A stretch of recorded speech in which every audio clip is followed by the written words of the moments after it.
Alors bonjour, aujourd'hui nous allons travailler sur un chapitre sur la composition des solutions aqueuses. Donc dans cet exercice-là, on va se poser certaines questions par rapport notamment à la formule de base donc de la concentration massique. Alors première question, qu'est-ce qu'on nous demande? Quelle est la masse de sucre utile pour la préparation de liquide à bulles? Alors on a la recette de ce liquide à bulles et ensuite en dessous on a les données. On a des données qui sont importantes, notamment la première donnée qui va être assez importante, le nombre de millilitres que représente une cuillère à café. Donc, alors pour pouvoir réaliser la première question, on va avoir besoin d'une formule de base, donc la formule de la masse volumique.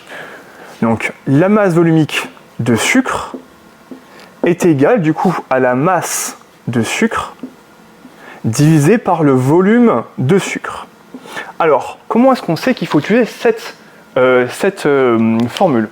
Alors par rapport aux données qu'on a, l'exercice nous fournit que la masse volumique du sucre est égale à 1,6 et l'exercice nous dit également que dans la préparation du liquide à bulles, on a besoin d'une cuillère à café de sucre.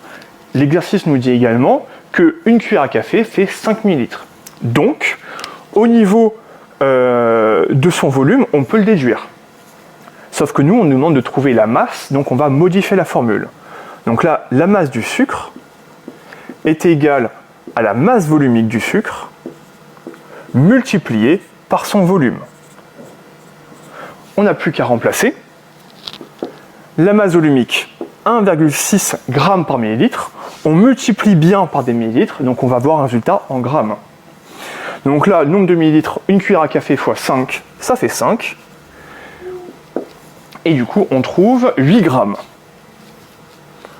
Donc là, je répète, on est bien en grammes. Pourquoi? Parce que la masse volumique est en grammes par millilitre et que le volume ici est en millilitres. Donc première question terminée. Donc maintenant que la première question est terminée, on va faire la deuxième. On demande maintenant de calculer la concentration en sucre, donc concentration massique, en grammes par litre, du liquide à bulles.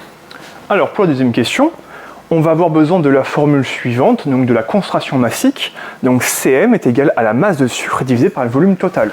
Le souci là-dedans, c'est qu'on connaît la masse de sucre, mais on ne connaît pas le volume total. Donc il faut le calculer. Donc, pour trouver le volume total, on va avoir besoin de cette équation-là. Donc il faut faire la somme du volume du produit vaisselle, du volume de sucre, du volume de glycérine et du volume d'eau. Donc là, on va avoir besoin des données d'énoncé que j'ai recopiées. Donc à chaque fois, on nous parle en cuillère. Sachant que 1 cuillère fait 5 ml, on peut faire le calcul. Alors pour le produit vaisselle, j'ai 4 cuillères, sachant que 1 cuillère fait 5 ml. Pour le sucre, j'ai 1 cuillère fois toujours 5 ml.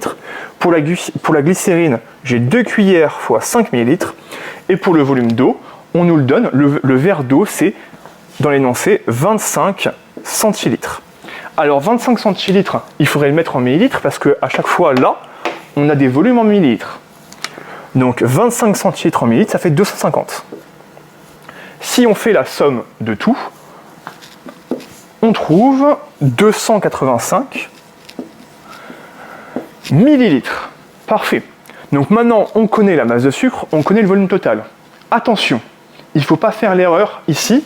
On nous demande explicitement dans l'énoncé d'avoir une unité pour la concentration massique en grammes par litre. Ça veut dire que ici je dois être en grammes et ici je dois être en litres. Dans la question précédente, on avait trouvé la masse de sucre en grammes, donc là pas de problème. On est bien sur 8. Là, attention, on est en millilitres, donc il faut convertir en litres, autrement dit 0,285. Et quand on fait le calcul, on trouve 28 grammes par litre. Donc là maintenant, l'exercice est terminé. Donc n'hésitez pas sur les questions, posez-les en commentaire. Et n'oubliez surtout pas, si vous m'écoutez, vous progresserez.